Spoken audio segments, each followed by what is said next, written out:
سرورا شاہ کریمہ دستگیرہ اشرفا حرمت روح پیمبر یک نظر کن سوئے ماں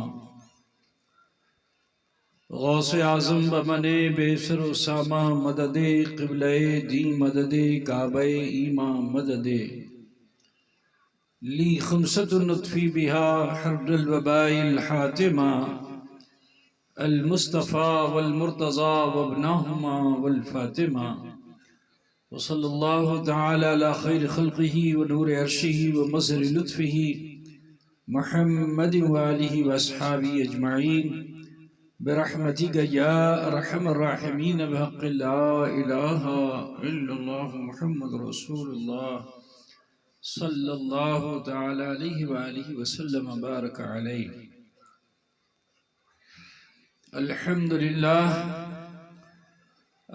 لله نحمده ونستعينه ونستغفره ونؤمن به ونتوكل عليه ونعوذ بالله من شرور أنفسنا ومن سيئات أعمالنا من يهده الله فلا مضل له ومن يضلله فلا هادي له ونشهد أن لا إله إلا الله وحده لا شريك له ونشهد أن سيدنا وطبيب قلوبنا وشفاء صدورنا وغياثنا ومغيثنا وغوثنا ومعيننا وقطبنا وفريدنا ونزامنا وسراجنا وعلانا وأشرفنا ونور عيننا محمدا الذي كان عليا في درجاته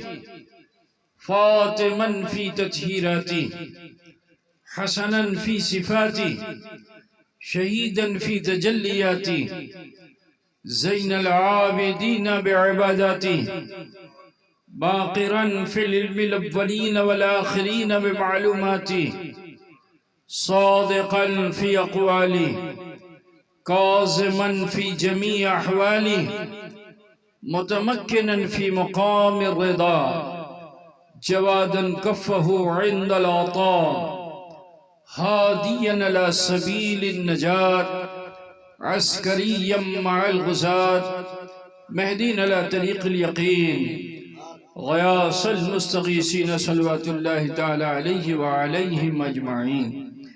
أما بعد فأعوذ بالله من الشيطان الرجيم بسم الله الرحمن الرحيم قد أفلح من زكاها صدق الله مولانا العظيم وبلغنا رسوله النبي الأمي الكريم ونحن على ذلك لمن الشاهدين والشاكرين والحمد لله رب العالمين. مسند صدر اجلاس حضرت اکبر علی صاحب و جملہ سادات کرام علماء ملت اسلامیہ شورائے اسلام نقیب جلسہ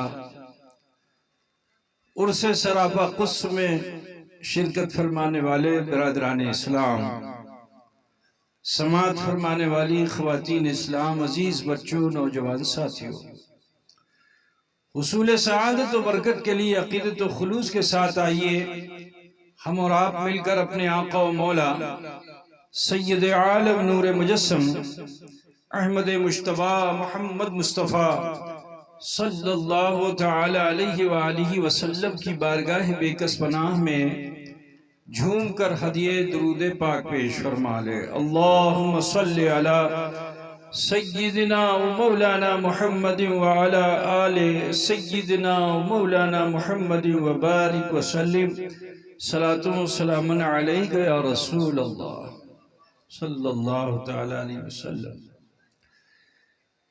آج مجھے بے حد مسرت ہو رہی ہے کہ علاقے کچھ کے اس چھوٹے سے قریے میں بڑی تقریب میں شرکت کا موقع ملا. اللہ تبارک و تعالی ہمارے اور آپ کی اس حاضری کو قبول فرمائے، اور جن بزرگوں سے ہماری الفت و محبت ہے ان کے روحانی فیوز و برکات سے ہم سب کو مالا مال فرمائے۔ اس تقریب کو، اس عرس کو بڑے پیر کے نام سے معنون کیا گیا ہے، تو لہذا آج میرا عنوان بھی بڑے پیر ہی ہے۔ آپ لوگ سنیں گے بھائی؟ کتنے لوگ نہیں سنیں گے؟ ہاتھ اٹھا کے بتاؤ نا، دیکھیے کتنا اچھا سن رہے ہیں، ہے نا؟ یہ رمضان المبارک ہے، یہ مہینہ ایسا مہینہ ہے کہ اس مہینے میں جب ہم اور آپ داخل ہوتے ہیں تو اللہ تعالیٰ اپنی ٹریننگ میں لے لیتا ہے، مومن کو اپنی تربیت میں لے لیتا ہے، اور ہم جن کے دامن سے وابستہ ہیں وہ پیران پیر، ہم جب روزہ رکھنے کی حالت پہ ہوتے ہیں تو اللہ تربیت میں لیتا ہے۔ آپ بچہ، آپ پیدا ہوئے، آپ روزہ رکھیں گے؟ آپ پہ روزہ فرض نہیں ہے، ٹھیک ہے؟ ہوش حواس بھی آ گیا، روزہ فرض نہیں ہے۔ روزہ کب فرض ہوگا؟ جب بالغ ہوں گے آپ، تو جب بالغ ہو جائیں گے تب آپ پہ روزہ فرض۔ تو کب آپ تربیت میں آئیں گے اللہ کی؟ جب آپ بالغ ہو جائیں گے۔ لیکن جن کے دامن سے ہم وابستہ ہیں، اللہ نے ایسے موقع پر پیدا کیا کہ وہ نہ شعبان کا مہینہ تھا نہ رجب کا مہینہ تھا، اس دن پیدا فرمایا جس دن رمضان کا مہینہ تھا۔ غوث اعظم وہ ہیں کہ جو صرف ماں باپ کی تربیت میں پروان نہیں چڑھے ہیں، خدائے رب ذوالجلال کی تربیت میں پروان چڑھے ہیں۔ قد افلح من زکاہا، تحقیق کہ وہ فلاح پا گیا جس نے اسے مزکا کر لیا، جس نے اپنے دل کو پاک اور صاف کر لیا، ٹھیک ہے؟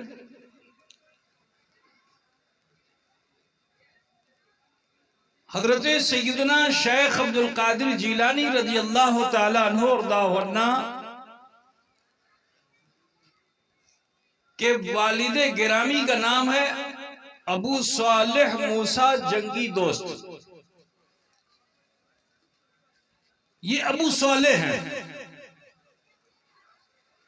ان کا تقوی و پرہیزگاری کیسا بہت ہی مشہور ہے کہ آپ ایک مرتبہ سفر فرما رہے تھے، نہر کے کنارے کنارے ایک سیب مل گیا، آپ نے اسے اٹھایا اور چکھ لیا، یاد آیا کہ یہ تو کسی اور کا ہے، بڑا افسوس کیا کہ مجھ سے غلطی ہو گئی، اب اس غلطی کی معافی اللہ سے مانگوں گا، معاف نہیں ہوگا، کیونکہ میں نے حقوق العباد کو تلف کیا ہے، جب تک بندہ نہیں معاف کرے گا میری خطا معاف نہیں ہوگی۔ تو ذرا خیال کیجئے، حضرت ابو صالح موسیٰ جنگی دوست وہ ہیں کہ جنہوں نے اپنا سارا کام جس کی مصروفیت تھی ترک کر کے اس طرف چل پڑے جدھر سے بہتا ہوا سیب آیا تھا، میلوں کا سفر کیا، پیروں میں چھالے پڑ گئے، بہت دور جانے کے بعد ایک باغیچہ ملا سیب کا، یقین ہو گیا کہ اسی باغیچے کا یہ پھل ہے، دروازے پہ گئے، دستک دی، اندر سے ایک بہت ہی ضعیف العمر بوڑھے سے شخص باہر نکلے، کہا بھئی دیکھیے میں غریب الوطن مسافر ہوں، مجھ سے غلطی ہوئی کہ آپ کا یہ سیب جو دریا میں بہتا ہوا جا رہا تھا میں نے اسے چکھ لیا، میری خطا کو معاف کر دیجئے۔ وہ جہاں دیدہ ہی نہیں دو جہاں دیدہ بزرگ تھے، اوپر سے نیچے دیکھا کہ اندر آؤ، اب جب اندر آئے تو فرمائے دیکھو ایسا ہے تمہاری خطا معاف ہو سکتی ہے اس صورت میں کہ تم میرے باغیچے میں مالی بن جاؤ اور اس باغ کو قاعدے سے اس کی نگرانی کرو، کھیتی کرو، اس کی سنبھالو، اسے اگر اچھے سے خدمت کرو گے تو تمہاری خطا معاف کر دوں گا۔ حضرت نے قبول فرما لیا، کہا ٹھیک ہے۔ ایک دن مہینے میں بدلا، مہینہ مہینوں میں بدلا، حتیٰ کہ سال آ گیا، پھل آیا، خریدار آئے، اچھے داموں سے بک گیا۔ اب جب اچھے داموں سے بک گیا تو آپ نے عرض کیا کہ حضور کیا میری خطا معاف ہو گئی؟ تو بزرگ کا بھی دیکھو ابھی میں بہت پریشان ہوں، بعد میں بات ہوگی، یہ کہہ کر آپ رخصت ہو گئے۔ پھر مہینہ سال میں بدلا، پھر پھل آیا، پھر بکا، پھر عرض کیا حضور خطا معاف ہو گئی؟ کہا دیکھو پریشان مت کرو مجھے، میں بہت ٹینشن میں ہوں، بعد میں بات ہوگی۔ حتیٰ کہ 3 سال تک اسی باغیچے میں آپ مالی کا کام کرتے رہے، تھالا بناتے رہے، پانی سے سینچتے رہے، پھل اچھے سے اچھا آتا چلا گیا۔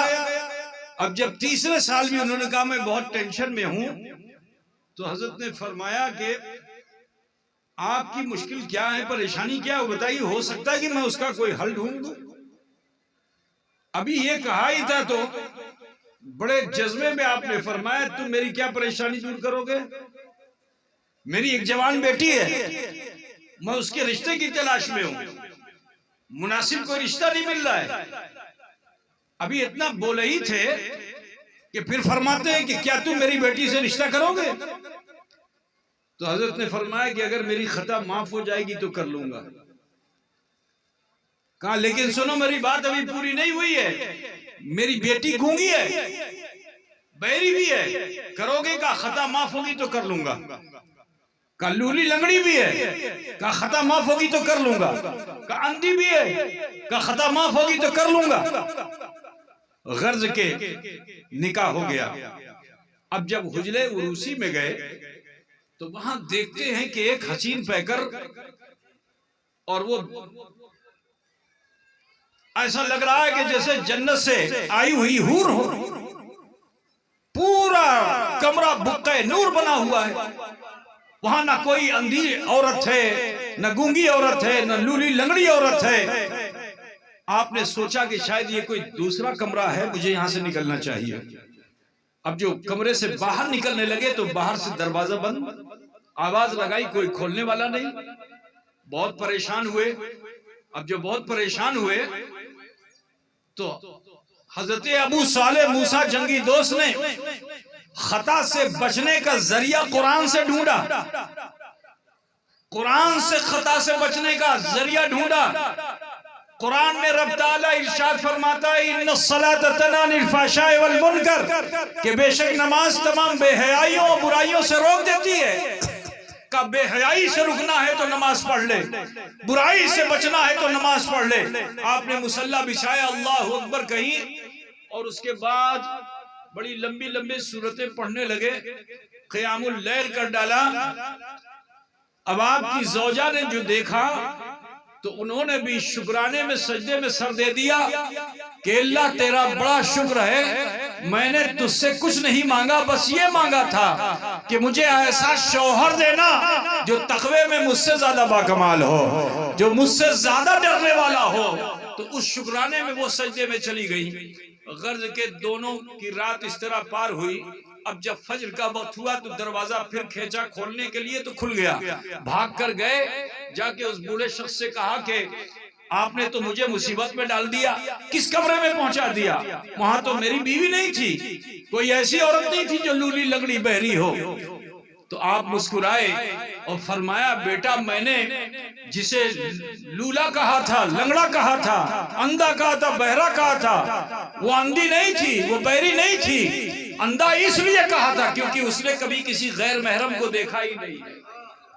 گونگا اس لیے کہا تھا کیونکہ اس نے کبھی کسی کی غیبت کو سنا ہی نہیں ہے۔ بہرا اس لیے کہا تھا کیونکہ اس نے کسی کی غیبت کو سنا ہی نہیں۔ گونگا اس لیے کہا کہ کبھی کسی کی چغلی نہیں کی۔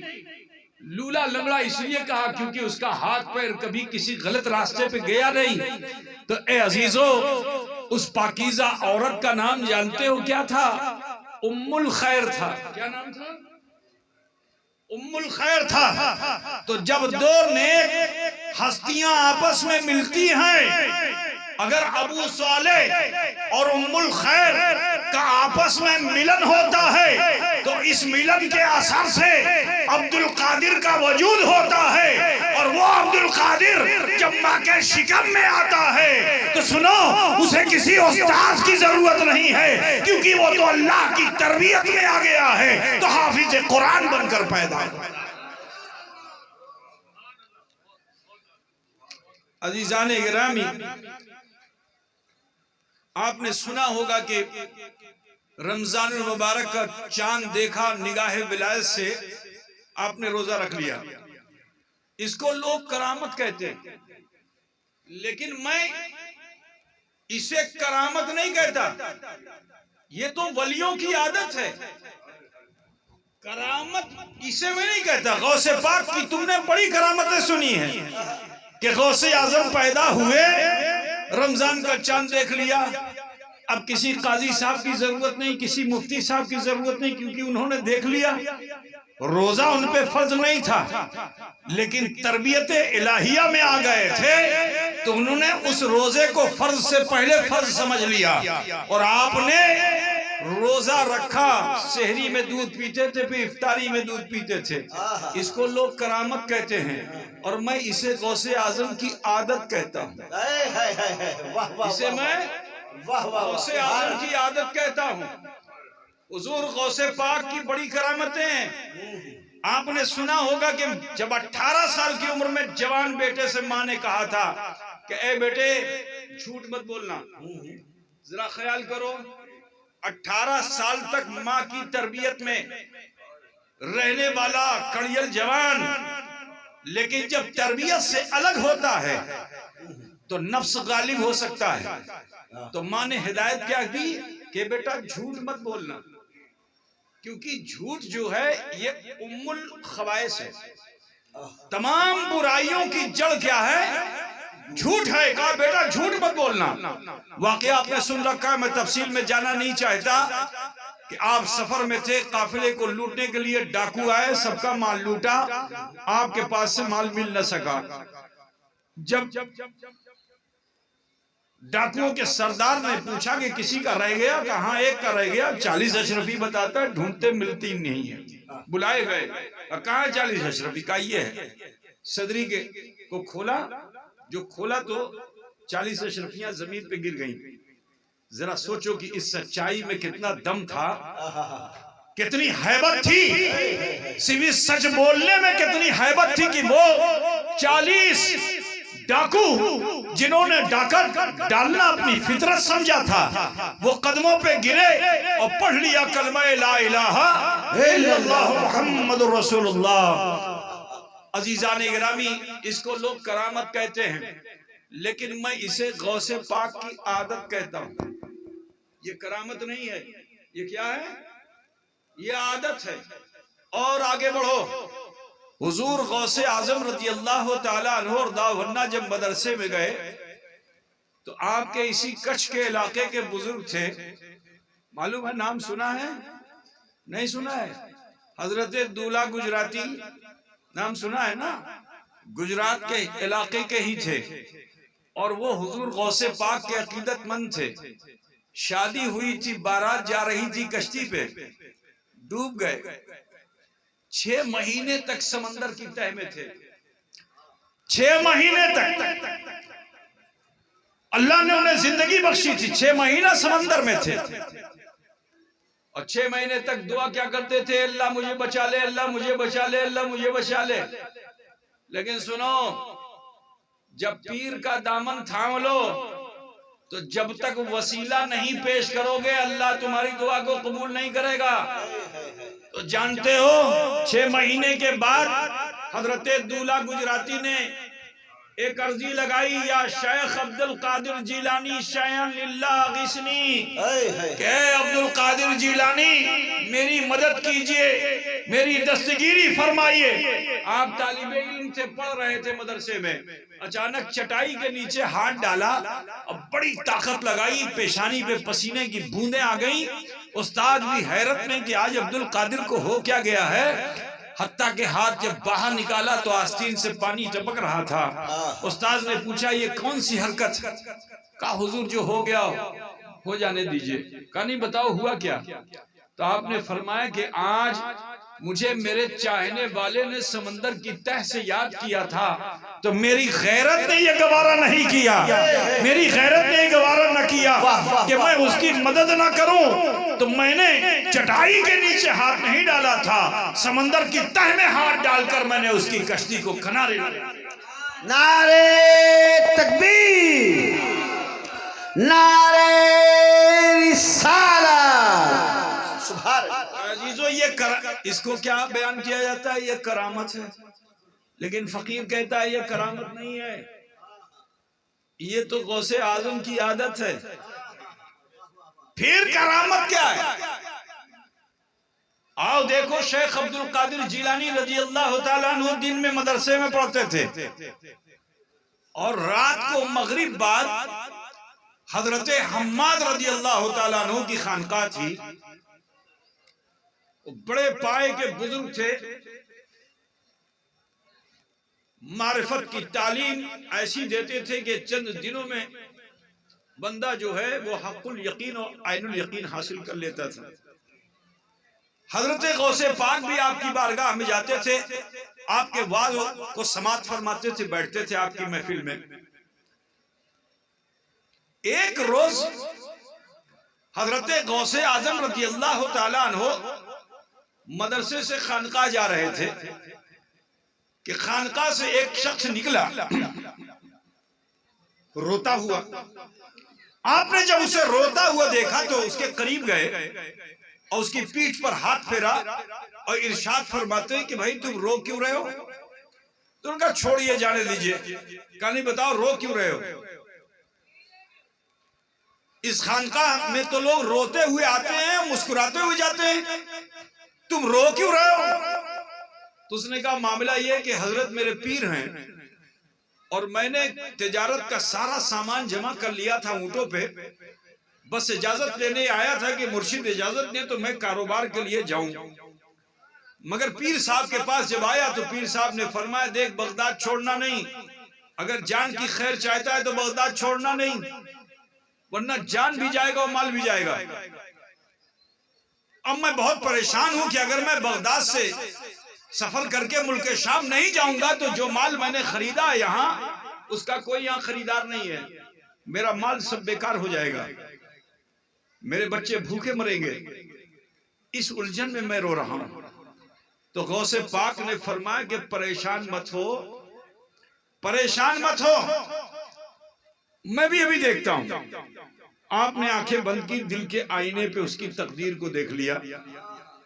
اس کی تقدیر یہ تھی کہ کاروبار کے لیے جائے گا، کاروبار میں نقصان ہوگا اور جان بھی جائے گی۔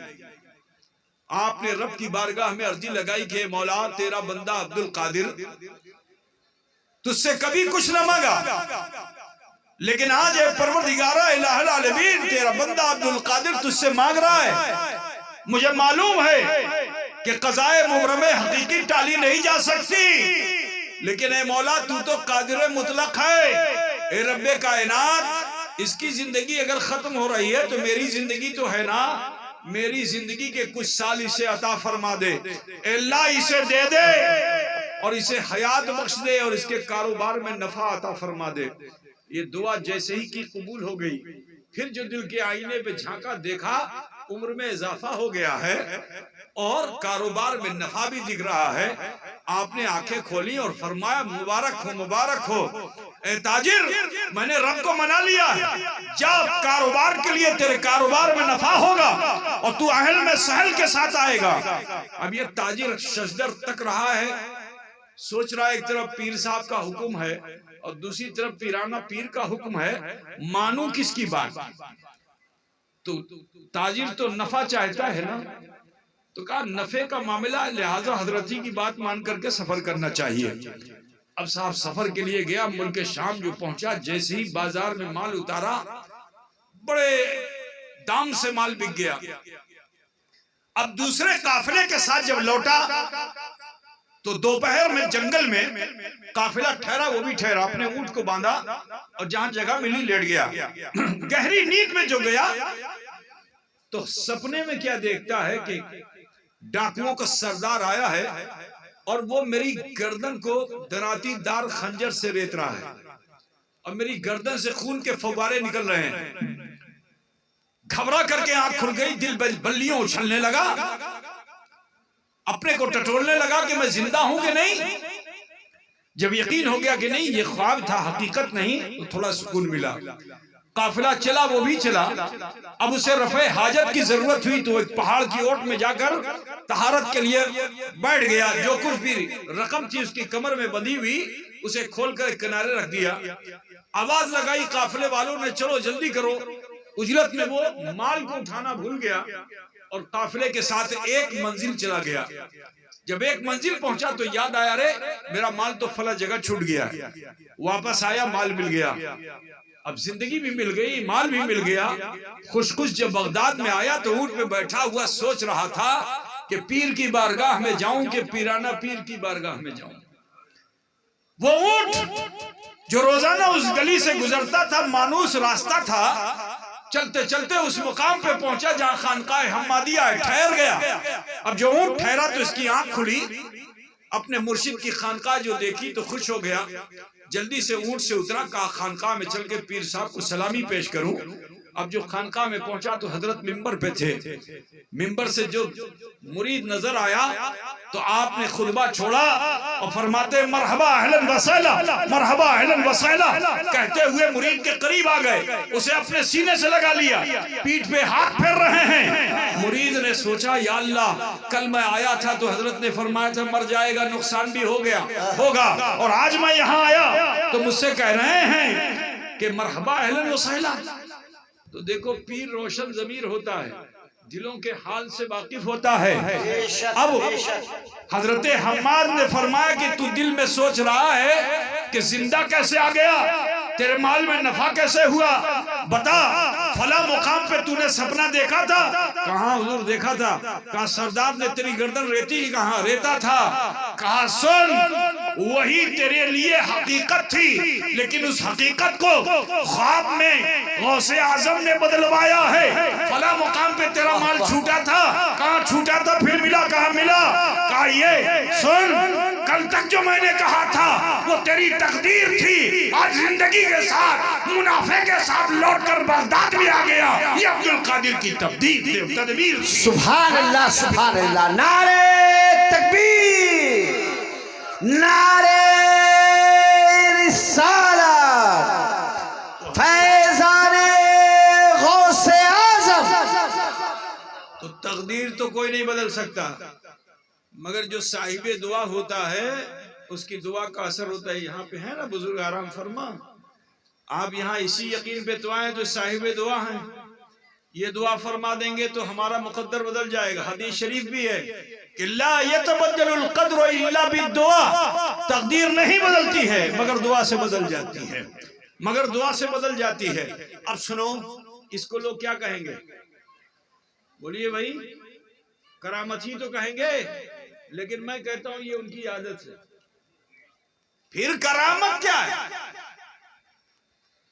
سنو، غوث اعظم مادر زاد ولی ہیں، ان کے ماں باپ بھی ولی. سلسلہ در سلسلہ اوپر چلتے چلے جاؤ، مولا علی اور فاطمہ زہرا ولی، حتیٰ کہ جناب محمد رسول اللہ صلی اللہ علیہ وسلم. نہ نانحال میں کوئی غیر ولی، نہ دادحال میں کوئی غیر ولی، سب ولی. لیکن اس دارالعمل میں ولیوں کو بھی مجاہدے کی ضرورت ہے. میں یہی بتانا چاہتا ہوں مسلمانوں، ولی کے لیے بھی مجاہدے کی ضرورت ہے. یہ نہیں ہے کہ اب دسترخوان لگ گیا ہے تو وہی ہمیں کھانا ہے، نہیں، دسترخوان لگا کے بھی سوکھی روٹی کھانا ہے. غوث پاک رضی اللہ تعالیٰ عنہ کا دسترخوان تو بہت مشہور ہے نا. میں آپ کو بتاؤں کہ سرکار غوث پاک رضی اللہ تعالیٰ عنہ کہ وہاں ایک شخص جو تھا بصرہ شہر میں، بصرہ بغداد میں کے آگے ایک شہر ہے، اس کا نام ہے بصرہ. تو وہاں دو بچے جو تھے وہ آپس میں بچپن میں دوست تھے، لیکن دونوں کا مزاج الگ الگ تھا.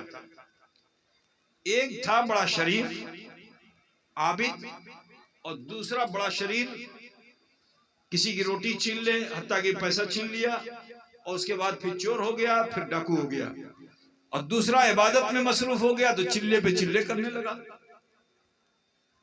تو جو ڈاکو تھا اس کا ایک عقیدہ یہ تھا کہ جب میں رات میں اپنے دوست کے پاس آتا ہوں، میرا دوست مجھے تنبیہ کرتا ہے، تو اس کی وہ تنبیہ میرے لیے جو ہے وہ دعا بن جاتی ہے، میں جہاں جاتا ہوں کامیاب ہوتا ہوں۔ اس یقین کے ساتھ وہ روز دروازے پہ آتا تھا اور آ کر کے دستک دیتا تھا۔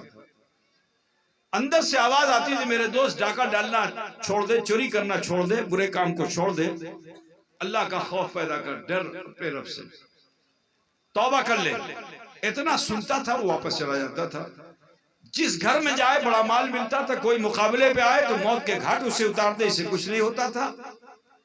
یہ سلسلہ بہت دنوں تک چلتا رہا۔ ایک دن وہ جنگل میں اپنے ساتھیوں کے ساتھ تیاری کر رہا تھا ڈاکہ ڈالنے کی، گھوڑے پہ سوار ہونا چاہتا ہے کہ اچانک رکاب میں پیر اس کا پھنس گیا اور گھوڑا بدک گیا۔ اب جو گھوڑا بدک گیا تو وہ گھوڑے کے ساتھ لنگڑاتا ہوا بھاگ رہا ہے۔ عنقریب تھا کہ وہ گر جاتا اور گھوڑا اسے گھسیٹ کر کے اس کی ہڈیاں بھی توڑ ڈالتا، لیکن بڑی مشکلوں سے وہ گھوڑے کے اوپر سوار ہوا۔ اس دن اس کا دل بلیوں اچھلنے لگا اور یقین ہو گیا کہ اگر میں گر گیا ہوتا تو میرا حال کیا ہوتا، میری نہ ہڈی بچتی نہ پسلی بچتی۔ تو عزیزوں، اس نے توبہ کا ارادہ کر لیا کہ مجھے توبہ کرنی ہے۔ اپنے ساتھیوں کو بلایا اور وہی جملہ بولنے لگا جو دوست بچپن سے بول رہا تھا کہ ڈاکہ ڈالنا اچھی چیز نہیں، چوری کرنا اچھی چیز نہیں، برے کام سے بچ، نیک عمل کر، خوف خدا پیدا کر، توبہ کر لے۔ ساتھیوں نے قہقہا لگا کر کے اس کا ساتھ چھوڑ دیا اور یہ گھوڑے کو ایڑ لگا کر اپنے دوست کے دروازے پہ آیا۔ پھر دستک دی، اندر سے وہی آواز آئی، ڈاکہ ڈالنا اچھی چیز نہیں، چوری کرنا اچھی چیز نہیں، برے کام سے بچ، نیک عمل کر۔ اتنا سننا تھا کہ اس پہ کیفیت طاری ہو گئی۔ گھوڑے سے اترا، اپنے دوست کی چوکھٹ پہ سر دھننے لگا۔ اب سر دھننے کی آواز جو آئی تو دروازہ کھولا اس نے، عابد انسان نے دیکھا گیا کہ انسان میرے چوکھٹ پہ سر ڈھونڈا، پوچھا کون کا ہے دوست؟ میں تیرا دوست، تیری نصیحت کام آ گئی، بتا توبہ کا ڈھنگ کیا ہے، اللہ کو کیسے راضی کیا جائے؟ تو اس نے کہا اپنے تمام برائیوں سے خلوص دل سے توبہ کر لے، اللہ سے معافی مانگ لے، اللہ غفار و غفور ہے، ہو سکتا ہے کہ اللہ تیرے گناہ بخش دے۔ اتنا جو اس نے سنا تو جلال کی کیفیت میں آ گیا، کود کر گھوڑے پہ بیٹھا، کہا میں تیرے پاس اس لیے نہیں آیا ہوں کہ تو مجھے یہ کہے کہ ہو سکتا ہے، میں تو اس یقین کے ساتھ آیا تھا کہ تو مجھے وہ عمل بتائے گا جس سے یقینی طور پر اللہ میری خطا کو معاف کر دے گا۔ دوست نے دیکھا کہ اس کا مزاج بدل گیا ہے، کہیں ایسا نہ ہو کہ آ کے پھر لوٹ جائے، جا کر کے گھوڑے کی لگام کو پکڑ لیا، کہا اے میرے دوست اچھا سن، دوسری صورت یہ ہے کہ کسی اللہ والے کے دامن کو تھام لے اور اس کو راضی کر لے، اگر وہ تیرے حق میں دعا کر دیں گے تو اللہ تیرے ڈھیر سارے گناہوں کو بخش دے گا۔ کہا یہ اللہ والا کون ہوتا ہے؟ تو اس نے کہا اللہ والا وہ ہوتا ہے کہ جس کو دیکھنے سے خدا یاد آتا ہے، جس کا چہرہ چاند کی طرح چمکتا ہے، جس کا لباس بہت اچھا نہیں ہوتا، گرد آلود ہوتا ہے، جس کی جوتیاں بڑی حسین نہیں ہوتی ہیں لیکن دل چاہتا ہے مل جائے تو سر کا تاج بنا لے۔ کہا ایسا آدمی کہاں ملے گا؟ ڈھونڈو، تلاش کرو، جہاں ملے اسے پکڑ لینا۔ غرض کے وہ تیار ہو گیا۔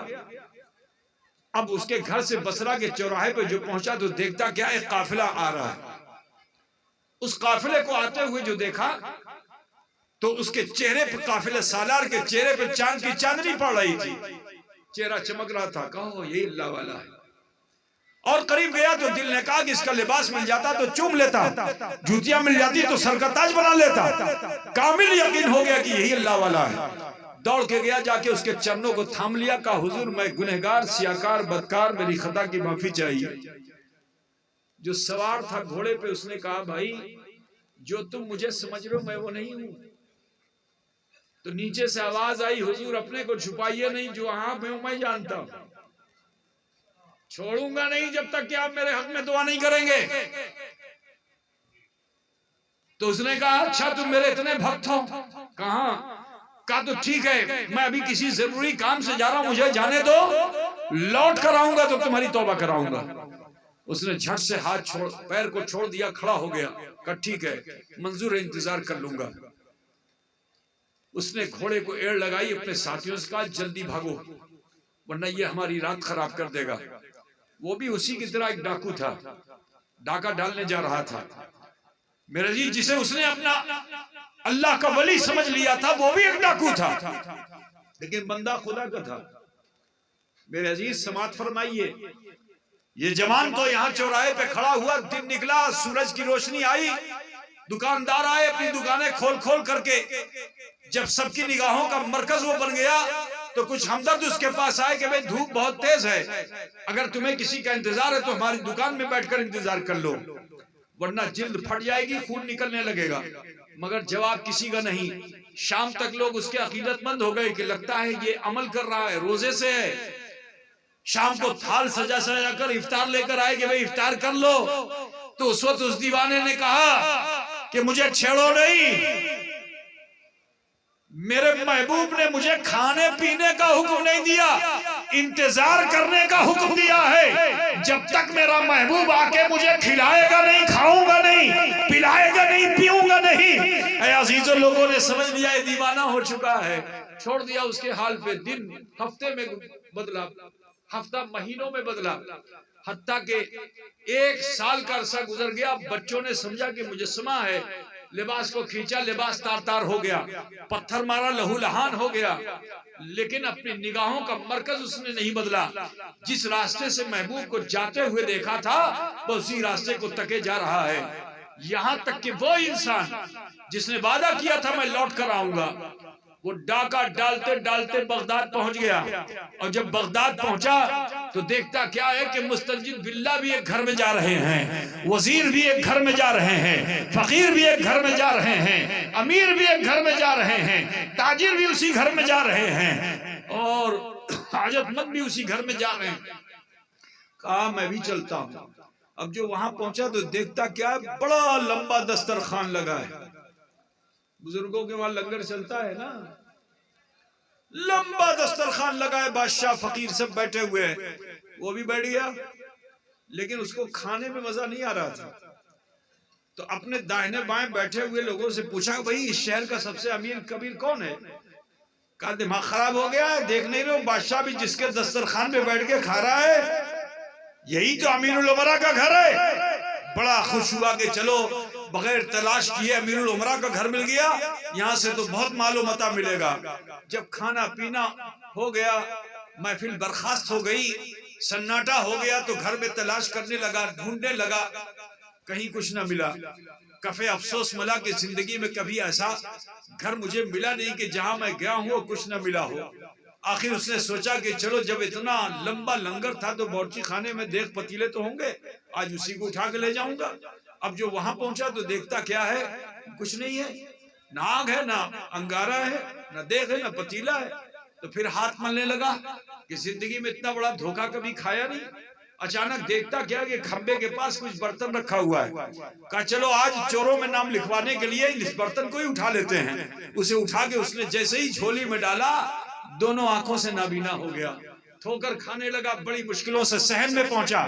وہاں بھی اس کی یہی حالت تھی، صبح تک یہی کیفیت تھی کہ کبھی اٹھتا، کبھی گرتا، کبھی ٹکراتا، کبھی ٹھوکر کھاتا، یہاں تک کہ صاحب خانہ فجر کے وقت گھر سے نکلنے کے لیے صحن میں جو آئے تو دیکھتے ہیں کہ ایک انسان کی یہ حالت ہے۔ پوچھ لیا کہ انسان تو ٹھوکرے کیوں کھا رہا ہے؟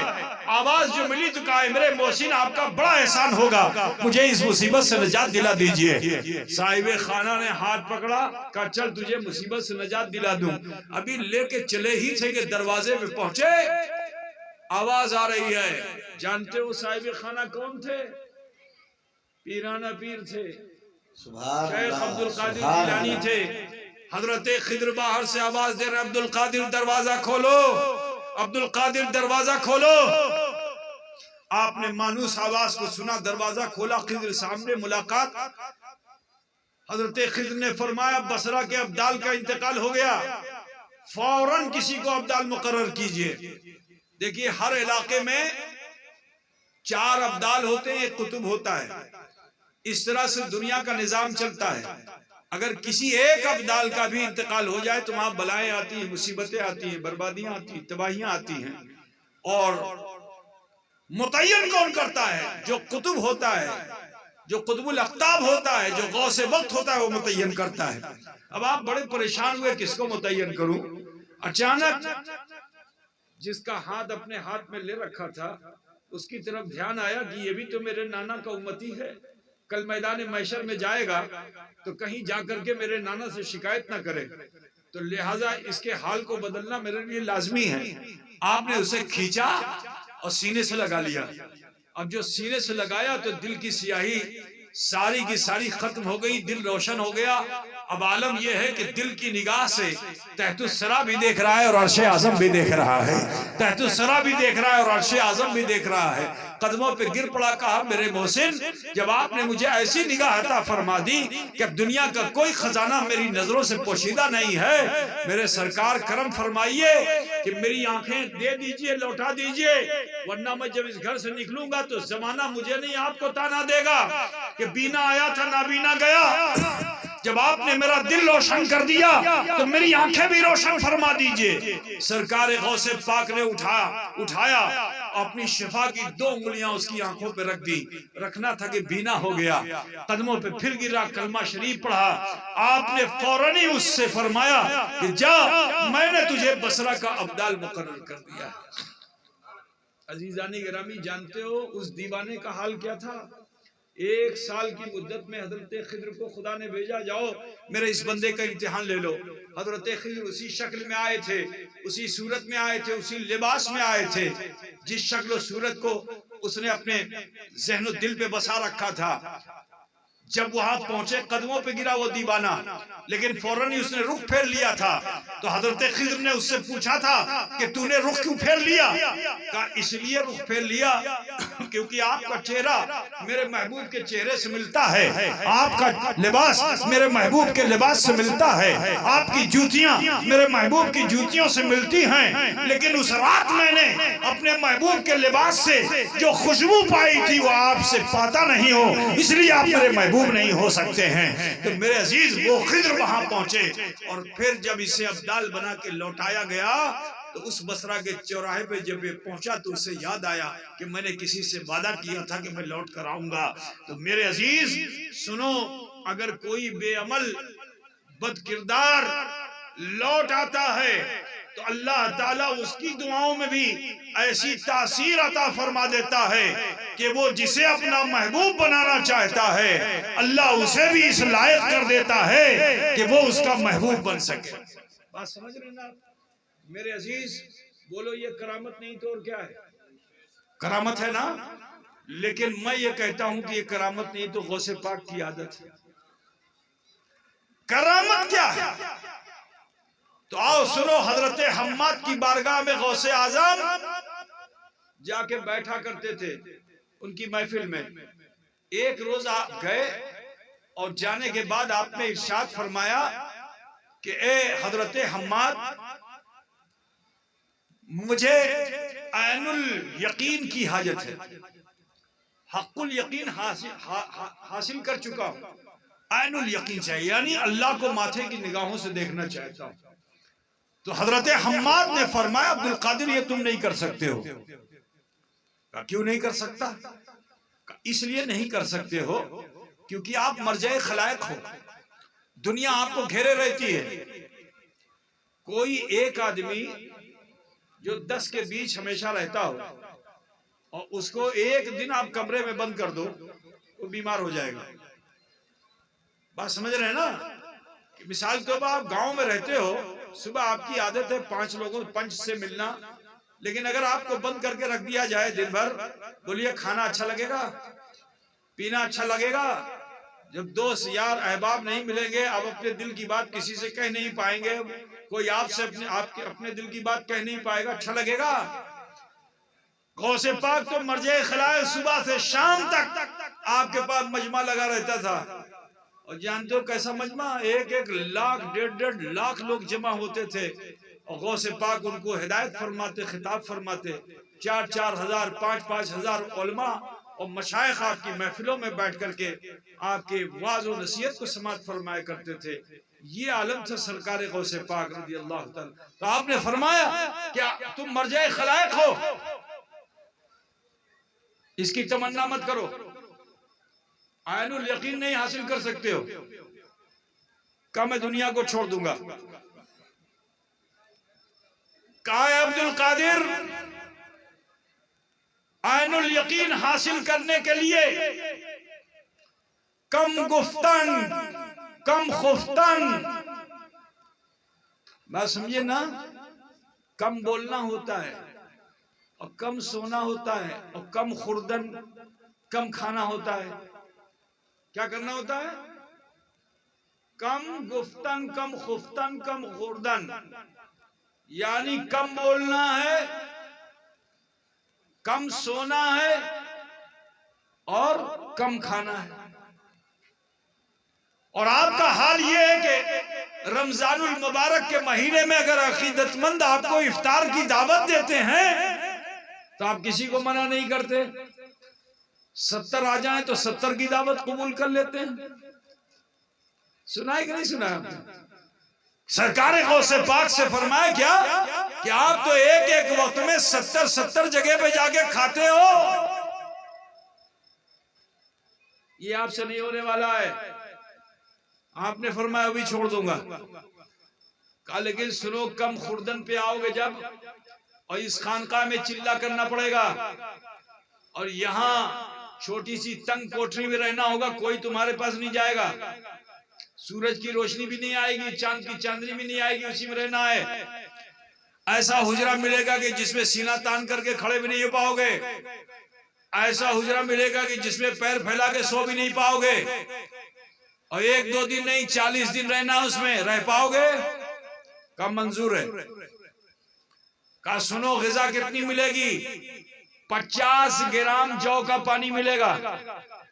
غور سے سنیے گا بھائی میرے، کتنا ملے گا؟ 50 گرام جو کا پانی. اسی سے افطار کرنا، اسی سے سحر کرنا ہے. یہ رمضان کا مہینہ ذرا سوچو، جو لوگ روزے دار ہیں وہ تو کھائیں تو بات ہے، جو روزے دار نہیں ہوتے وہ زیادہ کھاتے ہیں، ہے نا؟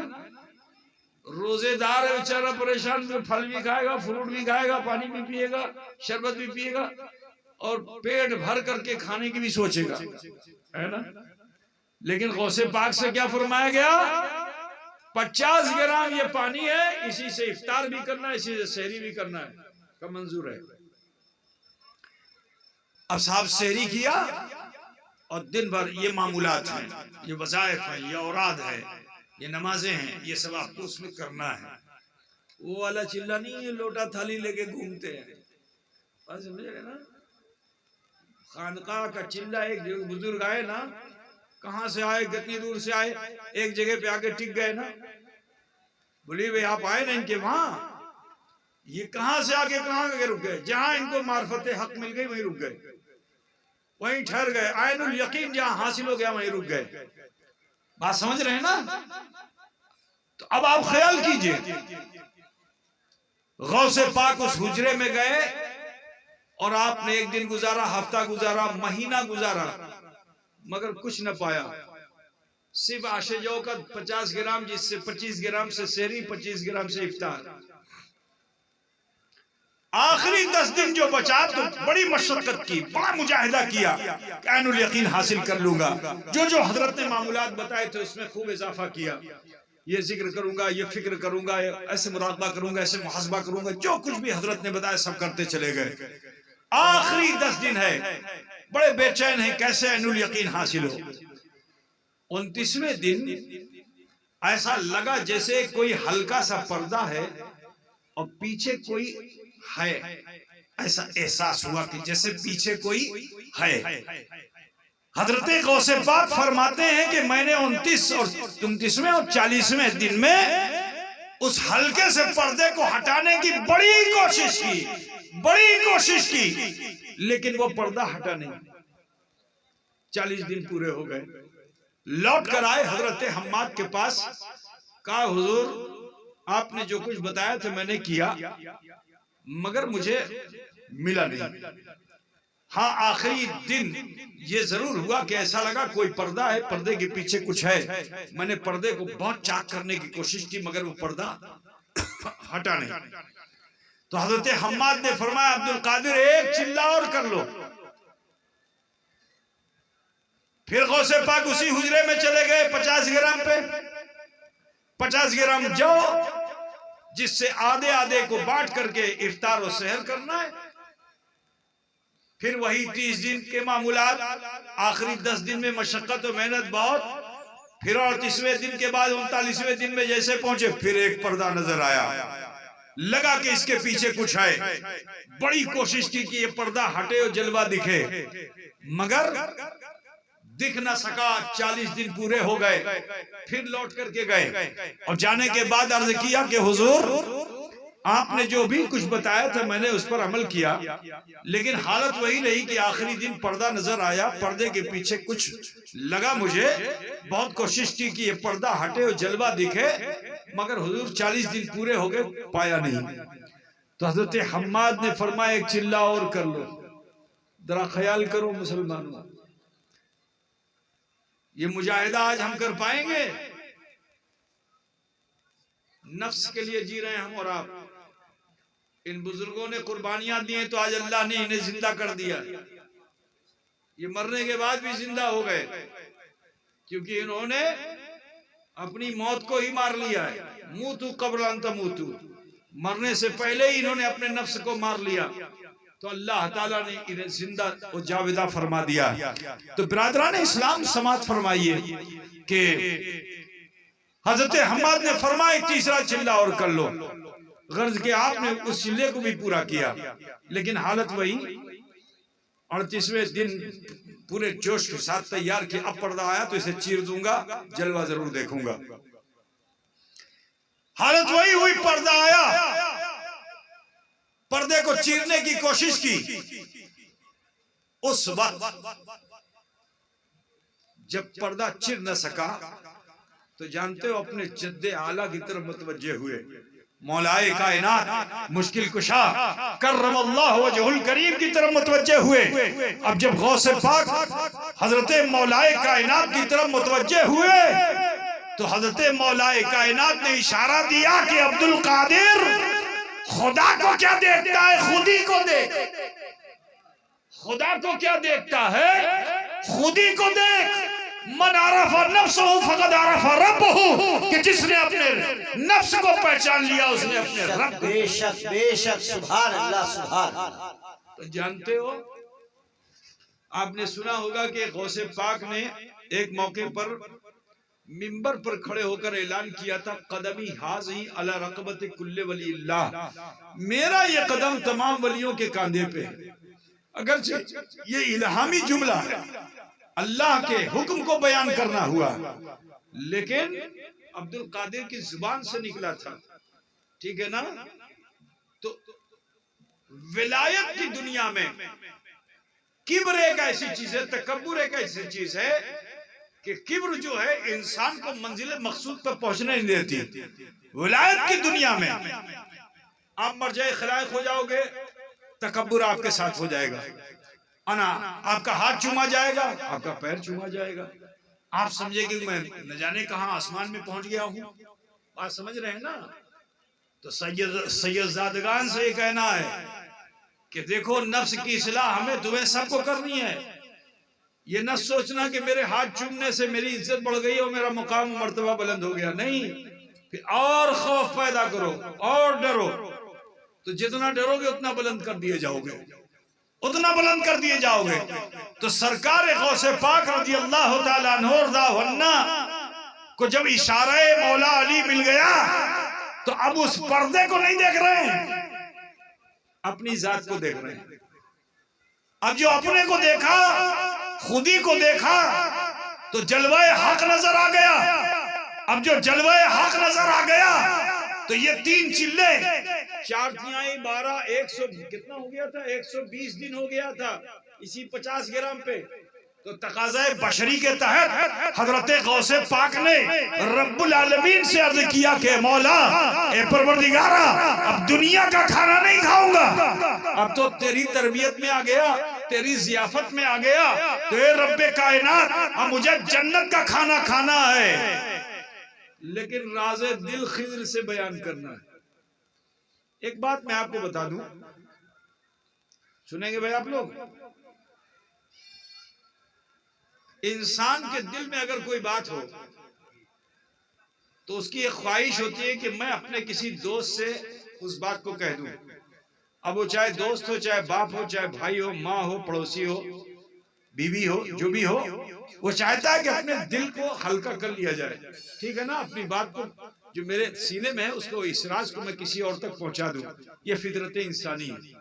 یہ راز تو صرف غوث پاک کو معلوم تھا کہ انہوں نے جلوہ حق دیکھا ہے، تو اللہ سے کیا عرضی لگائی کہ اللہ اے پروردگارہ جنت کا کھانا کھاؤں گا، لیکن کھانے سے پہلے راز دل خضر سے بیان کروں گا۔ تو حکم ہوا کہ عبد القادر اس جگہ کو چھوڑ دو جہاں لوگ تمہیں پہچانتے ہیں، اس علاقے کو چھوڑ دو جہاں تمہیں لوگ عزت دیتے ہیں، اے عبد القادر ایسی جگہ پہ آ جاؤ جہاں تمہیں کوئی نہیں پہچانتا ہو۔ حضرت غوث پاک خانقاہ احمدیہ سے نکلے اور چلتے چلتے جنگل میں پہنچے، 1 سال کا عرصہ اسی طرح رہے، نہ کچھ کھایا نہ کچھ پیا، کہاں تو 40 دن میں 50-50 گرام ملتا تھا روز، اب تو وہ بھی چلا گیا۔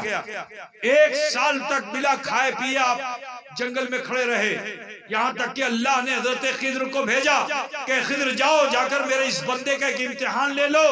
حضرت خضر علیہ السلام تشریف لائے، ملاقات ہوئی، السلام علیکم، دل کا حال بیان کرنا چاہتے ہیں کہ حضرت خضر نے فرمایا ٹھہریے، ابھی کچھ بولیے گا نہیں، میں مغرب میں جا رہا ہوں، اللہ کے حکم سے لوٹ کر آؤں گا تو کلام ہوگا۔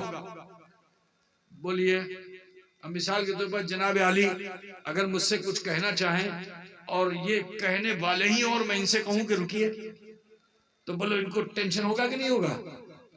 یہ نفس کا معاملہ ہے، اسی کو سمجھنا ہوگا، ٹینشن ہوگا، کہا ٹھہریے ابھی کچھ بولیے گا نہیں، لوٹ کر آؤں گا تو کلام ہوگا۔ 1 سال پھر گزر گیا، حضرت خضر آئے، پھر سلام علیکم، مصافحہ، جیسے ہی کلام کرنا چاہا حضرت خضر نے فرمائے ابھی کچھ بولنا نہیں، میں مشرق میں جا رہا ہوں، اللہ کے حکم سے لوٹ کر آؤں گا تو کلام ہوگا۔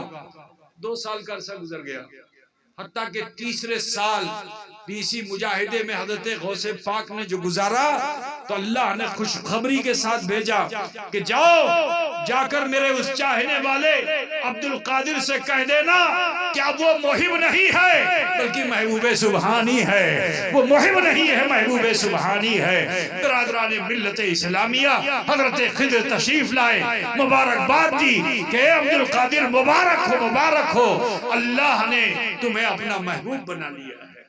قد افلح من زکاہا، تحقیق کے وہ فلاح پا گیا جس نے تزکیہ نفس کر لیا۔ اے مسلمانوں، ہم سب انہی غوث اعظم کے غلام ہیں، ہمیں چاہیے کہ ہم نفس کشی کریں۔ نفس کو مارنے کا بہترین ذریعہ یہ ہے کہ کم خوردن، کم بولیے بھی اور کم سوئیے بھی، سونا کم کیجئے، رات میں اٹھنا سیکھیے، اپنے رب کو منانا سیکھیے۔ زیادہ کھا لو گے 9 گھنٹہ نیند آئے گی، فجر بھی چلی جائے گی۔ کم خوردن، میرے نبی نے فرمایا بیماری سے بھی بچنا چاہتے ہو، بہت سے روگ آج ہو رہے ہیں نا پیٹ کے، کیوں ہو رہے ہیں؟ کیونکہ آپ اپنے نفس کا کھانا کھا رہے ہو۔ اللہ تعالیٰ نے رزق دیا ہے لیکن اس دیے ہوئے رزق میں تم نے اپنا نفس شامل کر لیا، تو جب تم اپنا نفس شامل کر کے رزق کو کھاؤ گے تو وہ رزق تمہارے لیے فائدہ مند نہیں ہوگا، نقصان دہ ہو جائے گا، ٹھیک ہے؟ اسی لیے رسول پاک صلی اللہ علیہ وسلم نے فرمایا کہ دیکھو کھانا کھاؤ جب تو کھانے کی خواہش کو باقی رکھو، اتنی خواہش باقی رہے کہ کھانے کی خواہش ہو، اتنا مت کھا لو کہ حلق تک چلا جائے۔ مثال کے طور پر آپ اگر 2 روٹی کھاتے ہو تو نیت کرو کہ مجھے پونے 2 روٹی کھانا ہے. اگر ایک ٹکڑا بھی چھوڑنے کی نیت تم نے کر لی تو وہ روٹی تمہارے لیے مفید ہے، وہ تمہارے لیے جسم میں طاقت دے گی. لیکن اگر اپنے نفس اور خواہش کی ایک روٹی تم نے بڑھا لی یا ایک ٹکڑا تم نے بڑھا لیا تو یہ جو 3 ٹکڑے تم نے کھائے ہیں، یہ 3 ٹکڑے جو ہیں وہ تمہارے لیے مضر ہو جائیں گے. تو اپنی خواہش سے کم کھانے کی نیت کرو، ٹھیک ہے؟ کم کھاؤ. اگر آپ وہاں تک نہیں پہنچ سکتے تو کم سے کم اتنا تو پہنچ سکتے ہو نا. اگر آپ 2 روٹی کھانے کی حاجت رکھتے ہو تو کیا آپ پونے 2 روٹی نہیں کھا سکتے؟ بولیے، ارے بولو نا بھائی. زمین میں گرے ہوئے کو آپ لوگ حقیر سمجھتے ہو کہ جو زمین میں گر گیا وہ حقیر ہے، لیکن وہی اصل ہے رزق. رزق اصلی وہی ہے جو زمین پہ گرا ہوا ہے، دسترخوان پہ گرا ہوا ہے. جس کو تم حقارت کی نظر سے دیکھ رہے ہو وہی رزق اصلی ہے.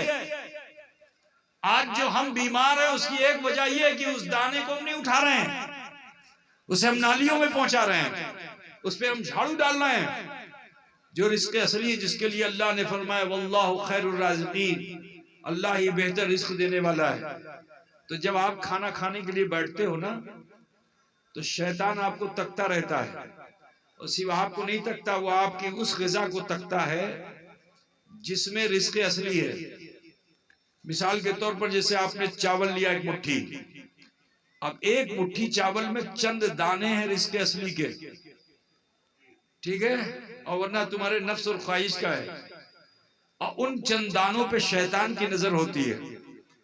جیسے ہی تم اس کو کھانا چاہتے ہو وہ تمہارے ہاتھ پہ مارتا ہے.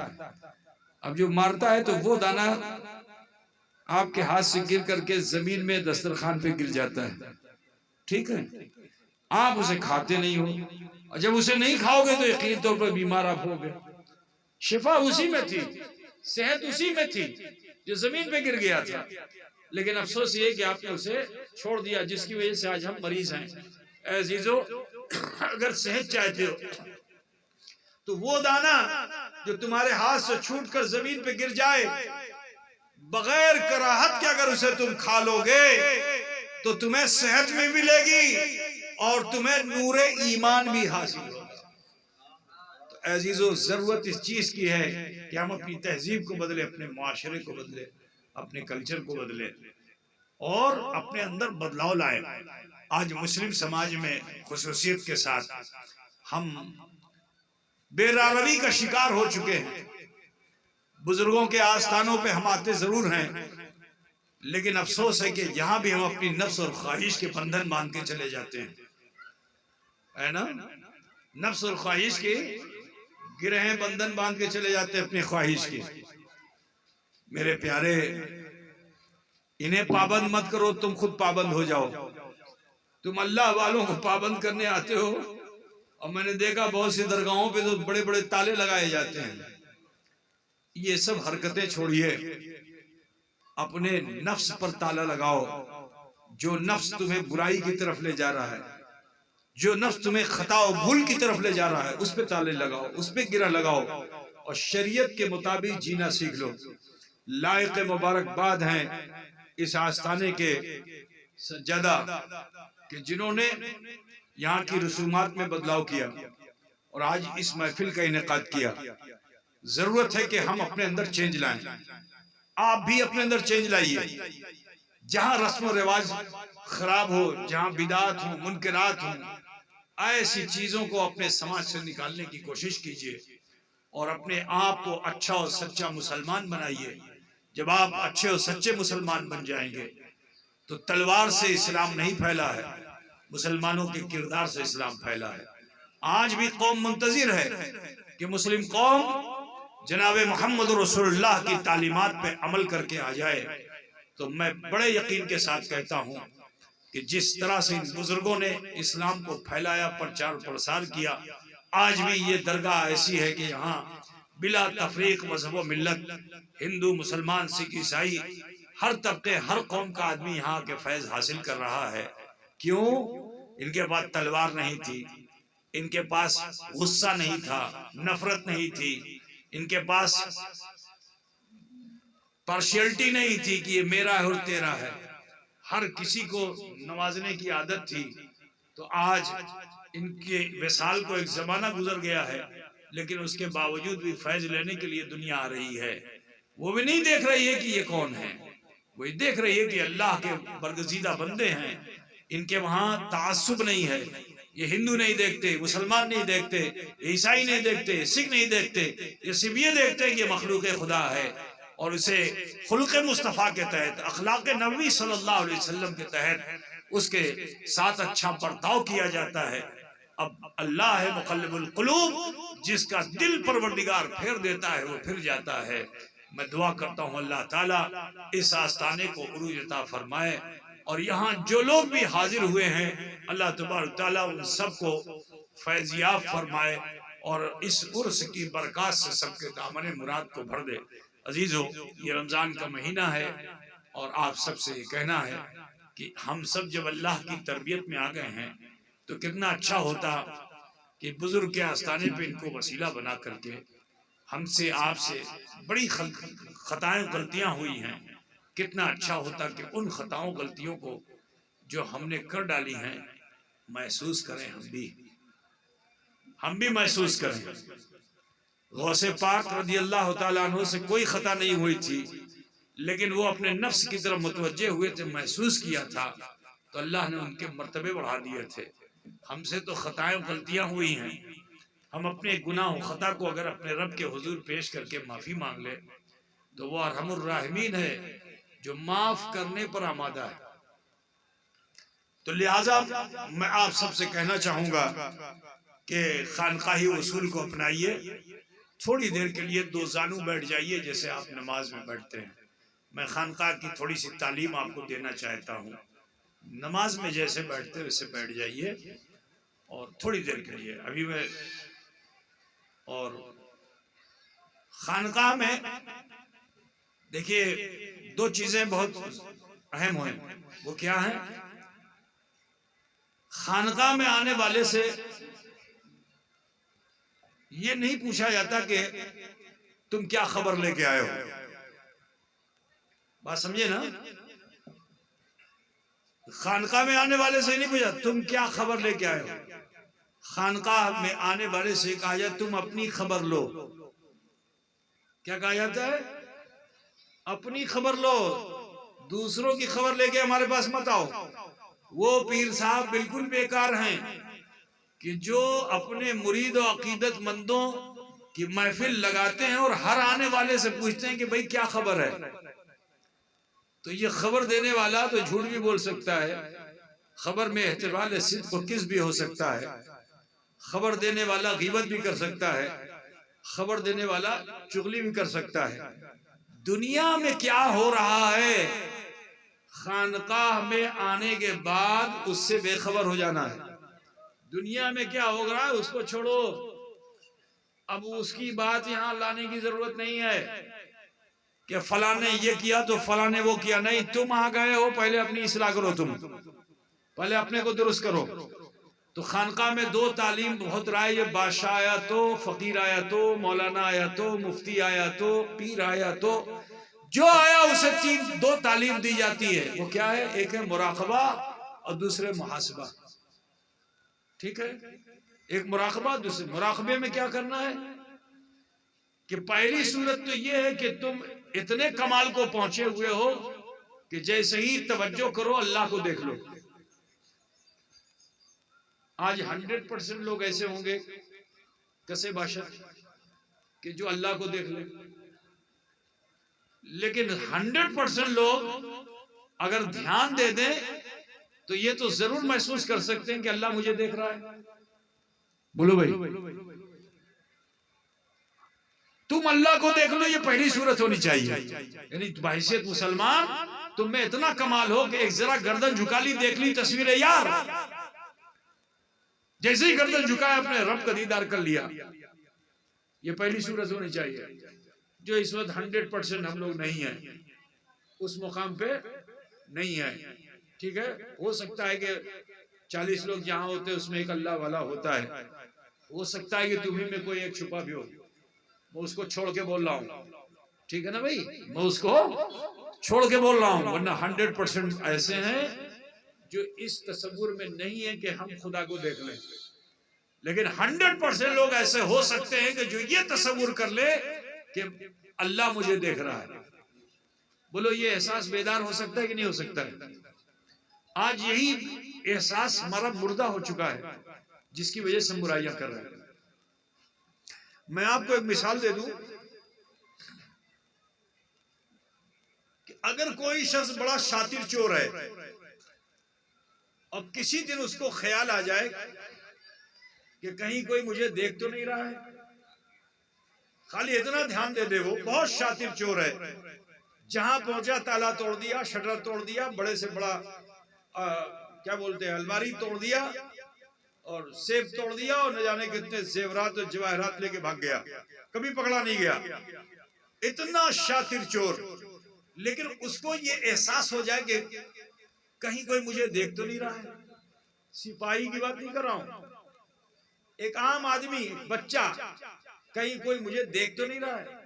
اگر ایک بچے کا بھی خیال آ گیا کہ کوئی بچہ مجھے دیکھ رہا ہے تو وہ رات بھر کوشش کرے گا لیکن چوری نہیں کر پائے گا۔ بولیے بھائی، آپ لوگ میری بات سمجھ رہے ہیں کہ نہیں سمجھ رہے؟ اگر یہ ڈر پیدا ہو جائے کہ کوئی مجھے دیکھ رہا ہے تو وہ چوری کر پائے گا؟ پوری رات گزار دے گا، چوری نہیں کر پائے گا۔ جیسے ہی کٹنگ کرنا چاہے گا، معلوم ہوا چلی، ہوا کے چلنے سے کوئی کپڑا بھی پھڑکا تو اس کا دل دھڑکا، ہوگا کہ نہیں ہوگا؟ کوئی پتا بھی اگر کھڑکا تو اس کو خوف پیدا ہوگا، کسی کے چلنے کی چاپ کو بھی سنے گا تو اسے خوف معلوم ہوگا۔ پوری رات وہ اپنے برے عمل کو نہیں کر پائے گا، یہ احساس کر کے کہ کوئی مجھے دیکھ رہا ہے۔ چاہے جائے کہ ہمیں تمہیں یہ احساس ہو جائے کہ اللہ مجھے دیکھ رہا ہے تو ہم تو اس سے چھپ سکتے ہیں، ہوا سے چھپ سکتے ہیں، پتے سے چھپ سکتے ہیں، لیکن اللہ سے چھپ سکتے ہیں؟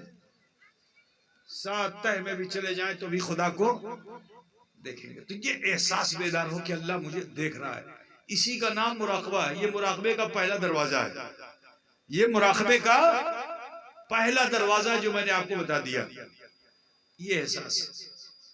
اب اس کے بعد پھر یہ احساس کرو کہ اللہ تعالی غفار و غفور بھی ہے، اللہ تبارک و تعالی جواد بھی ہے، اللہ تعالی رحمان و رحیم بھی ہے، یہ احساس کیجئے۔ اور پھر اس کی بارگاہ میں نیکیاں مت پیش کیجئے۔ جیسے آپ نے مسجد بنایا تو اب رات میں اگر احساس ہو گیا کہ اللہ مجھے دیکھ رہا ہے، اللہ میں نے مسجد بنائی ہے، بیکار۔ میں نے مدرسہ بنایا ہے، بیکار۔ اس کا فائدہ محشر میں آپ کو اللہ دے گا۔ باکار کیا ہے کہ تم نے جو عبادتیں کی ہیں یا جو عمل کیا ہے اس میں احساس کرو کہیں مجھ سے کوئی خطا تو نہیں ہو گئی، کہیں نماز پڑھنے میں کوئی غلطی تو نہیں ہو گئی، ماں کی خدمت کرنے میں کوئی غلطی تو نہیں ہو گئی، پڑوسی کا خیال رکھنے میں کوئی کمی تو نہیں ہو گئی، ٹھیک ہے نا، اپنے بچوں کی پرورش میں کوئی کمی تو نہیں ہو گئی، اللہ نے جو ذمہ داری مجھے دی تھی اس میں کوئی کمی تو نہیں ہو گئی۔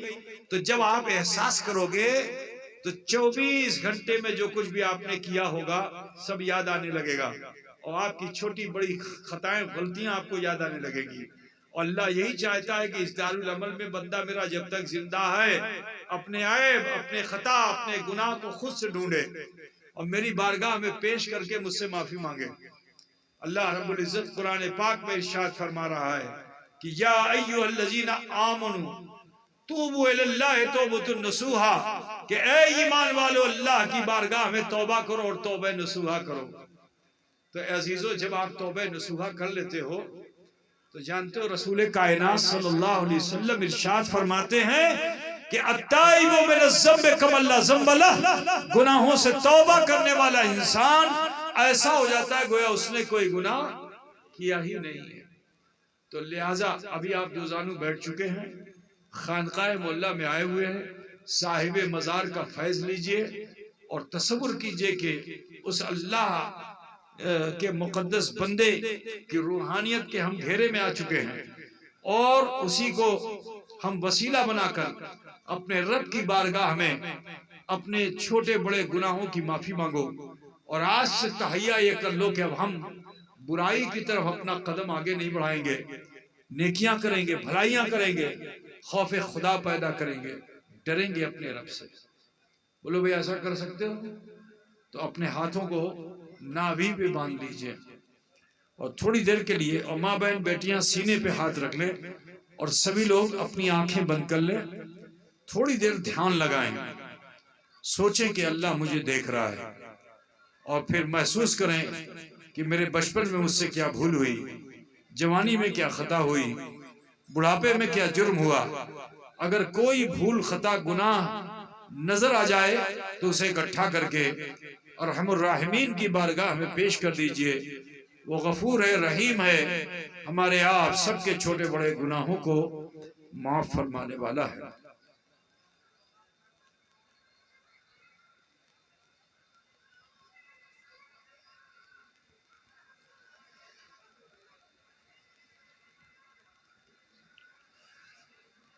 پڑھیے جیسے میں پڑھتا ہوں، بسم اللہ الرحمن الرحیم۔ اب آواز بلند پڑھیے، لا الہ الا اللہ محمد الرسول اللہ، اللہ ہی معبود ہے، محمد الرسول اللہ صلی اللہ علیہ وسلم اللہ کے سچے رسول ہیں۔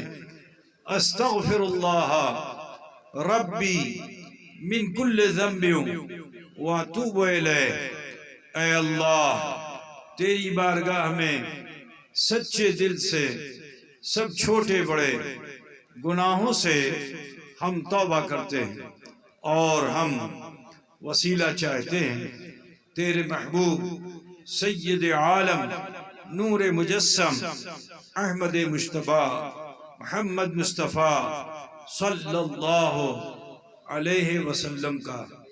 اس مختصر سے وقت میں اللہ کریم نے ہم سب پہ فضل فرمایا کہ ہم نے کلمہ شریف پڑھا اور استغفار کیا۔ یقین جانیے ایک مرتبہ کلمہ شریف پڑھنے سے اللہ تعالیٰ 3000 گناہوں کو معاف فرما دیتا ہے اور 3000 نیکیاں نامہ اعمال میں درج فرما دیتا ہے۔ اے عزیزو ذاکر بنیے، ذکر اللہ کی کثرت کیجئے۔ آج اسی میں کمی ہو گئی ہے جس کی وجہ سے ہمارا دل سکون نہیں پا رہا ہے۔ اپنے دل کو قرار دینا چاہتے ہو تو ذاکر بنو، بیٹھ کر کرو ذکر، بہت اچھی بات، دائرہ بنا کر کے ذکر کرو، بہت اچھی بات، لیکن چلتے پھرتے بھی یہ ذکر کر سکتے ہو۔ وضو سے رہنا پسند کر لو، باوضو رہیے، کسی وجہ سے اگر آپ کو وضو نہیں بھی ہے تو ذکر میں تساہلی مت کیجئے۔ بے وضو بھی آپ ذکر کر سکتے ہیں کیونکہ اللہ نے مومن کی زبان کو پاک رکھا ہے۔ ذاکر بنیے، اتنا ذکر کیجئے کہ زبان کا اثر دل قبول کر لے۔ جس دن ایسا ہو گیا تو زبان ٹھہرے گی مگر دل نہیں ٹھہرے گا، پڑھے گا کلمہ لا الہ الا اللہ محمد رسول اللہ، الا بذکر اللہ تطمئن القلوب۔ ہوشیار ہو جاؤ، اللہ ہی کے ذکر سے قلوب کو اطمینان حاصل ہوتا ہے۔ اور دوسری چیز ہے استغفار، اللہ سے معافی مانگنا، ٹھیک ہے نا؟ جب آپ اللہ سے معافی مانگتے ہو تو اللہ رحمان الرحیم آسمان دنیا پہ نزول جلال فرما کر اپنے شان کے لائق اور ہماری تمہاری خطاؤں کو معاف فرماتا ہے۔ تو میرے عزیز آپ سب سے کہنا ہے کہ عرس میں آنے کا یہی مقصد ہوتا ہے کہ ہم اللہ کے ولی کی زندگی کو اپنے لیے نمونہ عمل بنائیں اور ان کے طریقے زندگی کو اختیار کریں۔ یہ وہ اللہ والے تھے کہ جنہوں نے اپنی مرضی کا کام نہیں کیا، طبیعت پہ نہیں جیے، مصطفیٰ کی دی ہوئی شریعت پہ جیے۔ ہمیں اور آپ کو بھی چاہیے کہ ہم شریعت کی پابندی کریں۔ اس سے اچھا مہینہ اور کوئی نہیں ملے گا۔ یہ مہینہ رمضان المبارک کا مہینہ ہے۔ اس مہینے میں اللہ کی بڑی برکات کا نزول ہو رہا ہے۔ اس سے بہتر موقع توبہ کا اور کوئی نہیں ملے گا۔ اے عزیزو، یہ عشرہ رحمت چل رہا ہے، اللہ کی رحمتیں برس رہی ہیں، اپنے داغدار دامنوں کو دھلوا لیجئے۔ عشرہ مغفرت آنے والا ہے، اللہ تعالیٰ کی تربیت میں آ جاؤ گے، اللہ تمہارے گناہوں کو معاف فرما دے گا اور جب گناہوں سے تمہیں معافی مل جائے گی تو اسی مہینے کے آخری 10 دن میں اللہ تعالیٰ آپ کو جہنم سے آزادی کا پروانہ بھی عطا فرما دے گا۔ تو لہٰذا آپ سب سے کہنا ہے رمضان المبارک کی برکات کو حاصل کیجئے، اللہ کی تربیت میں آ کر اپنی طبیعت کو ایمان کی کھرل پہ کود کر کے مردہ کیجئے، کمزور کیجئے، تاکہ پھر آنے والے دنوں میں آپ نفس کے کام مت کر سکو، شریعت کے مطابق جینا پسند کر لو۔ انشاءاللہ دنیا بھی آپ کی اچھی ہوگی اور آخرت بھی بہتر ہوگی۔ میں ایک حدیث آپ کے سامنے رکھ کر کے رخصت ہونا چاہوں گا۔ استغفار کی اہمیت کو سمجھیے۔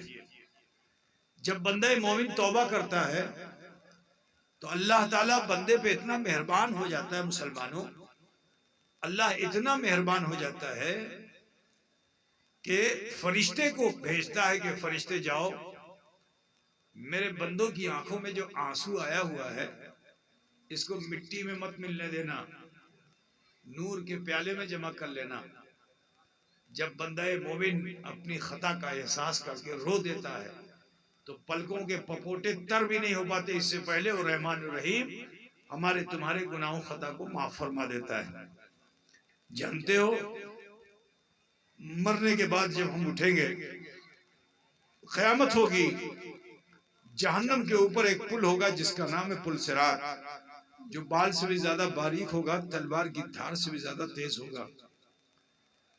حضور صلی اللہ علیہ وسلم کی حدیث پاک کا مفہوم سماعت کر لیجئے کہ اللہ کے رسول صلی اللہ علیہ وسلم ارشاد فرماتے ہیں کہ میری امت کے کچھ لوگ اس پل سے ایسے گزر جائیں گے جیسے آسمان میں بجلی کونتی ہے، ان کے اتنے اچھے نیک عمل ہوں گے۔ پھر حضور فرماتے ہیں کہ میری امت کے کچھ لوگ ایسے ہوں گے کہ جو اس پل سے اس طرح گزر جائیں گے جیسے آندھی و طوفان آ کے گزر جائے، ان کے اعمال اتنے اچھے ہوں گے۔ پھر میرے نبی فرماتے ہیں کہ میری امت کے کچھ لوگ ایسے بھی ہوں گے کہ جو اس پل سے اس طرح گزر جائیں گے جیسے 70,000 میل فی گھنٹے کی رفتار سے کوئی گھوڑا پار کر جائے۔ آخر میں رسول پاک کی آنکھوں میں آنسو آ جاتا ہے اور حضور فرماتے ہیں کہ لیکن میری امت کے کچھ گنہگار امتی ایسے ہوں گے کہ جو اس پل صراط سے گزریں گے تو سورین کے بل گھسٹتے ہوئے پار ہوں گے، اور جب وہ اس طرح سے جیسے کوئی معذور پولیو والا انسان گھسٹ کر کے پار ہو، اس طرح پار ہوں گے تو جہنم کے جو شعلے ہوں گے، اگنی شکھا جو ہوگی، وہ اس گنہگار عاصی پرمعاصی بندے کو اپنی لپک میں لے لے گی۔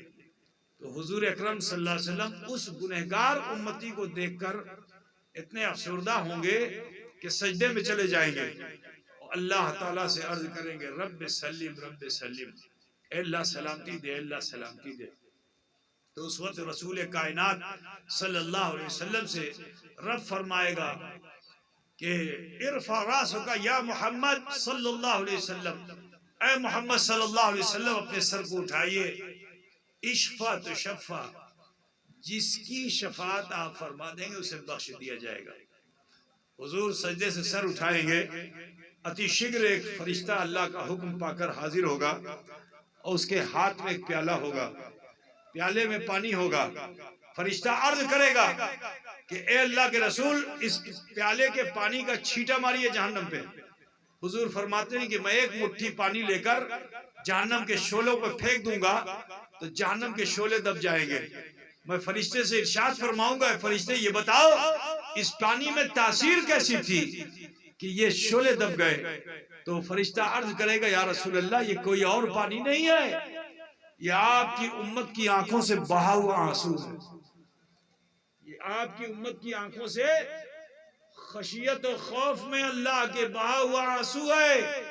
تے مسلمانوں ذرا سوچو کہ جب تم رو دیتے ہو تو اللہ تمہیں بھی بخش دیتا ہے، اور پھر تمہارے آنسوؤں میں اللہ اتنی تاثیر عطا فرما دیتا ہے کہ اگر رسول پاک ان آنسوؤں کو چھیٹا مار دے تو جہنم کے شعلے دب جاتے ہیں۔ تو اے مسلمانوں اپنی حیثیت کو پہچانو، اپنے اندر بدلاؤ لاؤ۔ آج دنیا کہتی ہے ہنسنا سیکھو، اسلام کہتا ہے رونا سیکھو۔ آج دنیا کہتی ہے دل کو بڑھانا ہے، مضبوط کرنا ہے تو ہنسو۔ پاگل پن کے سوا اور کیا ہے؟ دیوانگی تو ہے۔ بلا وجہ آدمی کھڑے ہو کر کے قہقہ لگانے تو پاگل ہو گیا ہے، ٹھیک ہے نا، لیکن رونے سے دل ہلکا ہوتا ہے۔ تو اے عزیزو آپ سے کہنا ہے اپنے اعمال کا حساب کر کے ڈریے اپنے رب سے اور رونا سیکھیے۔ اللہ تبارک و تعالی بکا کرنے والوں کو، رونے والوں کو پسند فرماتا ہے۔ تو لہٰذا آپ سب سے کہنا ہے کہ آپ سب اپنے اندر بدلاؤ لائیے، ڈریے اپنے رب سے، خوف خدا پیدا کیجیے۔ قیامت بہت قریب ہے، بہت قریب ہے۔ یہ مت سوچو کہ ابھی تو یہ ہوگا تو ابھی تو وہ ہوگا۔ اب بس سورہ اسرافیل جب پھونک دی جائے کچھ نہیں کہا جا سکتا۔ اس سے پہلے کہ سورہ اسرافیل پھونکا جائے ہمیں تمہیں چاہیے کہ ہم لوٹ آئیں، ورنہ توبہ کا دروازہ بند ہو جائے گا، پھر اینڑیاں بھی رگڑتے رہو گے مگر توبہ قبول نہیں ہوگی۔ ہمیں امید ہے کہ اس دربار میں آنے والا ہر مرد و زن جو یہاں آیا ہے وہ اپنی اصلاح کر کے جائے گا، اپنے کو سدھار کر جائے گا، اپنی برائیوں کو چھوڑ کر یہاں سے نیکیاں لے کر جائے گا۔ دعا کرتا ہوں اللہ تعالیٰ اس دربار کو سلامت رکھے، اس کی برکات کو آپ سب پہ عام فرمائے، اور انہی بزرگوں کے نقش قدم پر چل کر ہمیں زندگی گزارنے کی توفیق رفیق عطا فرمائے۔ اور جو سادات کرام اس آستانے سے منسلک ہیں، چھوٹے بڑے، ان سب کے لیے دعا کرتا ہوں کہ اللہ تبارک تعالیٰ اپنے بزرگوں کی روحانیت سے انہیں بھی خوب فیضیاب ہونے کی توفیق عطا فرمائے، اور جس منصب جلیلہ پہ یہ فائز ہیں اللہ تبارک و تعالیٰ انہیں ان میں وہ خوبیاں عطا فرمائے کہ اس سے ایک قوم فیضیاب ہوتی رہے۔ وآخر دعوانا ان الحمدللہ رب العالمین۔ السلام علیکم۔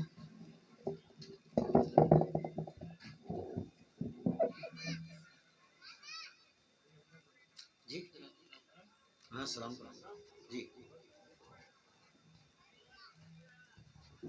یا نبی سلام علیکہ، یا رسول سلام علیکہ، یا حبیب سلام علیکہ، صلوات اللہ علیکہ، یا نبی سلام علیکہ، یا